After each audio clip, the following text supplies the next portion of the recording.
नमस्कार दोस्तों, एक बार फिर आप सभी का स्वागत करते हैं AP education centre YouTube channel पर। तो मेरे प्यारे साथियों, आज इस वीडियो का टॉपिक रहेगा भारतीय राज्य व्यवस्था। इस टॉपिक से प्रश्न आपके एग्जाम में दोस्तों बार बार पूछा जाता है। और हाँ दोस्तों, अगर आपको रेलवे में अंतिम रूप से सिलेक्शन लेना है तो वीडियो को पूरा ध्यान से देखिएगा।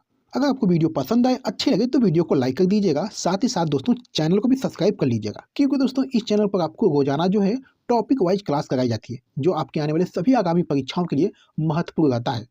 तो चलिए वीडियो को शुरू करते हैं पहले प्रश्न के साथ। चलिए दोस्तों, पहला प्रश्न आपकी स्क्रीन पे है और पहला प्रश्न आपसे पूछ रहा है कि राष्ट्रपति द्वारा कितनी बार देश में राष्ट्रीय आपातकाल की घोषणा की गई है। दोस्तों मैं आपसे बता दूं कि इस वीडियो में जितने भी प्रश्न लिए गए हैं सभी प्रश्न जो है सेलेक्टेड और इंपॉर्टेंट है।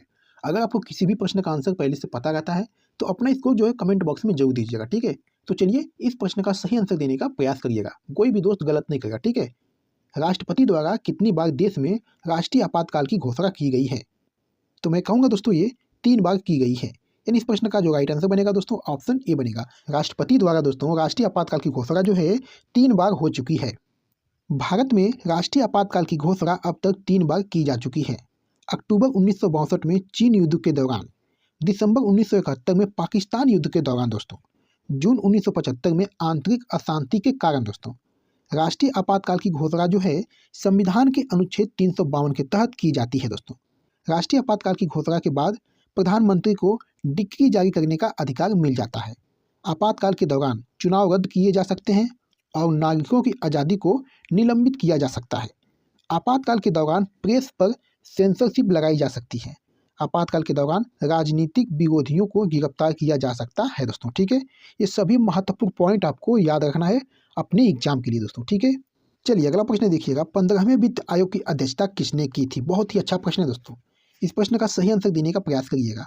15वें वित्त आयोग की अध्यक्षता किसने की थी? तो मैं कहूँगा दोस्तों ये एन.के. सिंह के द्वारा किया गया था। यानी इस प्रश्न का जो राइट आंसर बनेगा दोस्तों ऑप्शन बी बनेगा।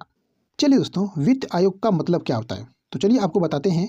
वित्त आयोग भारत के राष्ट्रपति द्वारा भारतीय संविधान के अनुच्छेद 280 के तहत समय समय पर गठित आयोग है दोस्तों, जो भारत की केंद्र सरकार और व्यक्तिगत राज्य सरकारों के बीच वित्तीय संबंधों को परिभाषित करते हैं। 15वें वित्त आयोग का गठन जो है नवंबर 2017 में किया गया था। यह आयोग करों के हस्तांतरण और राजकोषीय मामलों पर सिफारिशें करता है। इस आयोग के अध्यक्ष जो है नंद किशोर सिंह थे दोस्तों, ठीक है। ये आपको याद रखना है। अगला प्रश्न देखिएगा, निम्नलिखित में से भारत की कौन सी भाषा अनुसूचित भाषा नहीं है? चलिए दोस्तों इस प्रश्न का सही आंसर दीजिएगा, कोई भी दोस्त गलत नहीं करेगा, ठीक है। बहुत ही अच्छा प्रश्न है। निम्नलिखित में से भारत की कौन सी भाषा जो है अनुसूचित भाषा नहीं है? तो दोस्तों ये राजस्थानी है। यानी इस प्रश्न का जो राइट आंसर बनेगा दोस्तों ऑप्शन ए बनेगा। चलिए मेरे प्यारे साथियों आपको बता दें कि भारतीय संविधान की 8वीं अनुसूची में राजस्थानी और संस्कृत भाषाएं अनुसूचित भाषाओं की सूची में शामिल नहीं है दोस्तों, ठीक है। भारत की अनुसूचित भाषाओं की सूची असमिया, बंगाली, बोडो, डोंगरी, गुजराती, हिंदी, कन्नड़, कश्मीरी, कोंकणी और दोस्तों मथेली, ये सभी भाषाएं दोस्तों जो है ये भारत की अनुसूचित भाषाओं की सूची में दोस्तों शामिल है, ठीक है। चलिए दोस्तों को बता देते हैं कि भारतीय संविधान की 8वीं अनुसूची में शामिल भाषाओं की खासियत क्या है। तो दोस्तों ये भाषाएं जो है भारत की भाषाएं विविधता का प्रतिनिधित्व करती हैं दोस्तों, ठीक है। और दोस्तों इन सभी भाषाओं को आधिकारिक दर्जा दिया गया है, ठीक है। ये सभी महत्वपूर्ण पॉइंट आपको याद रखना है। चलिए अगला प्रश्न देखिएगा, राष्ट्रवादी कांग्रेस पार्टी का गठन किस वर्ष किया गया था? चलिए दोस्तों इस प्रश्न का सही आंसर क्या बनेगा? फटाफट आंसर देने का प्रयास करिएगा, कोई भी दोस्त गलत नहीं करेगा, ठीक है। राष्ट्रवादी कांग्रेस पार्टी का गठन जो है किस वर्ष में किया गया था? तो मैं कहूँगा दोस्तों ये 1999 में किया गया था। यानी इस प्रश्न का जो राइट आंसर बनेगा दोस्तों ऑप्शन ए बनेगा।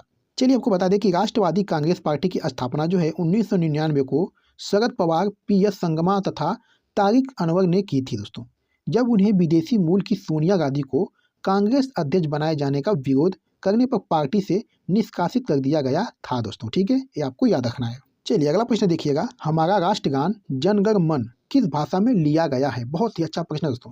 इस प्रश्न का सही आंसर क्या बनेगा? फटाफट आंसर देने का प्रयास करिएगा। हमारा राष्ट्रगान जन गण मन जो है किस भाषा से लिया गया है? तो मैं कहूँगा दोस्तों ये बांग्ला भाषा से लिया गया है। यानी इस क्वेश्चन का जो सही आंसर बनेगा दोस्तों ऑप्शन डी बनेगा। भारत का राष्ट्रगान जन गण मन मूल रूप से दोस्तों बांग्ला भाषा में लिखा गया था। इसे नोबेल पुरस्कार विजेता गुरुदेव रविंद्रनाथ टैगोर ने लिखा था दोस्तों। 24 जनवरी 1950 को संविधान सभा ने इसे हिंदी में अपनाया था। जन गण मन को पहली बार दोस्तों 27 दिसंबर 1911 को कोलकाता में हुए भारतीय राष्ट्रीय कांग्रेस के अधिवेशन में गाया गया था दोस्तों। उस समय इसे बंगाली और हिंदी दोनों भाषाओं में गाया गया था। राष्ट्रगान को गाने वाली रविंद्रनाथ टैगोर की भांजी सरला थी दोस्तों। राष्ट्रगान की अवधि जो है करीब 52 सेकेंड है दोस्तों। रविंद्रनाथ टैगोर की एक और कविता अमार सोनार बांग्ला, जिसे दोस्तों बांग्लादेश में राष्ट्रगान का दर्जा मिला हुआ है दोस्तों। ठीक है, ये सभी महत्वपूर्ण पॉइंट आपको याद रखना है अपने एग्जाम के लिए दोस्तों। ठीक है, ये जितने भी पॉइंट हैं ये सबसे महत्वपूर्ण पॉइंट है दोस्तों। चलिए अगला प्रश्न देखिएगा, केरल और लक्षद्वीप उच्च न्यायालय कहाँ स्थित है? बहुत ही अच्छा प्रश्न है दोस्तों। इस प्रश्न का सही आंसर दीजिएगा, गलत मत करिएगा। ठीक है, केरल और लक्षद्वीप उच्च न्यायालय कहाँ स्थित है? तो मैं कहूँगा दोस्तों ये कोची में स्थित है। यानी इस क्वेश्चन का सही आंसर दोस्तों ऑप्शन सी बनेगा। केरल और लक्षद्वीप का उच्च न्यायालय जो है ये कोची के एर्नाकुलम जिला में है दोस्तों। ये दोनों राज्यों का सर्वोच्च न्यायालय है। इसकी स्थापना दोस्तों 5 नवंबर 1956 को हुई थी।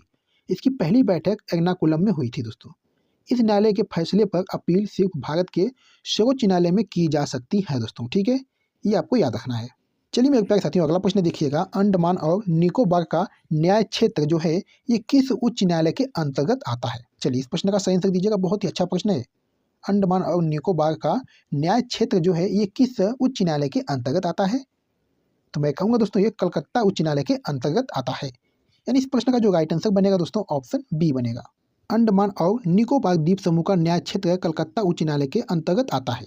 कलकत्ता उच्च न्यायालय पश्चिम बंगाल राज्य का भी न्याय क्षेत्र है दोस्तों। यह भारत का सबसे पुराना उच्च न्यायालय है। इसकी स्थापना 2 जुलाई 1862 को हुई थी। इस न्यायालय के भवन का डिजाइन जो है बेल्जियम के क्लॉथ हॉल या प्रेस पर आधारित है दोस्तों। अंडमान और निकोबार द्वीप समूह की न्यायिक राजधानी कोलकाता है।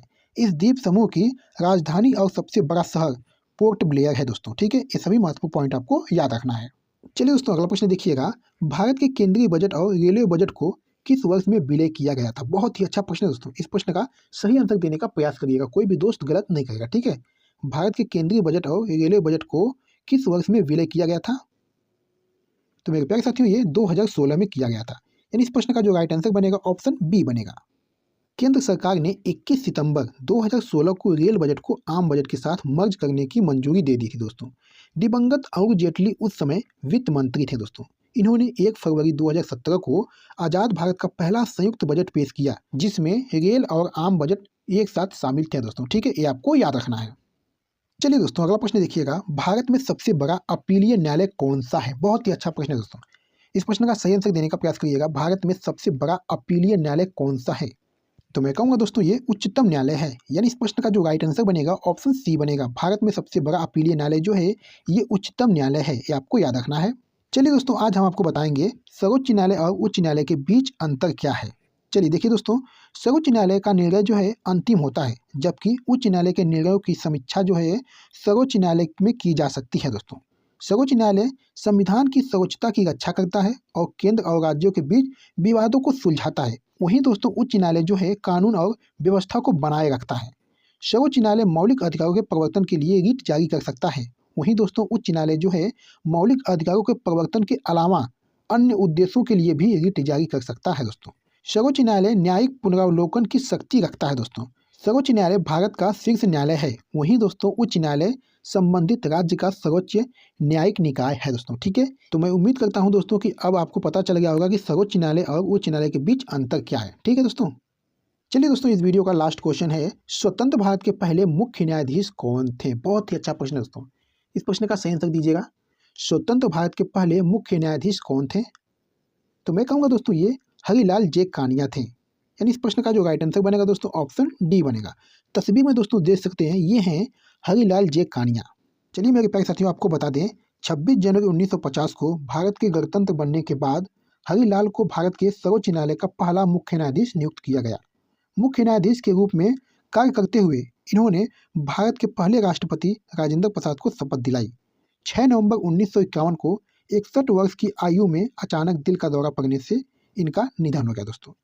यह भारत के पहले मुख्य न्यायाधीश थे जिन पर महाभियोग लगाया गया था दोस्तों। ठीक है, ये आपको याद रखना है। तो मेरे प्यारे साथियों वीडियो को यहीं पर समाप्त करते हैं और आपने 10 प्रश्नों में से कितने प्रश्न के आंसर सही किए हैं अपना इसको कमेंट बॉक्स में जरूर दीजिएगा। ठीक है, तो चलिए फिर मिलते हैं आपसे अगली वीडियो में, तब तक के लिए धन्यवाद।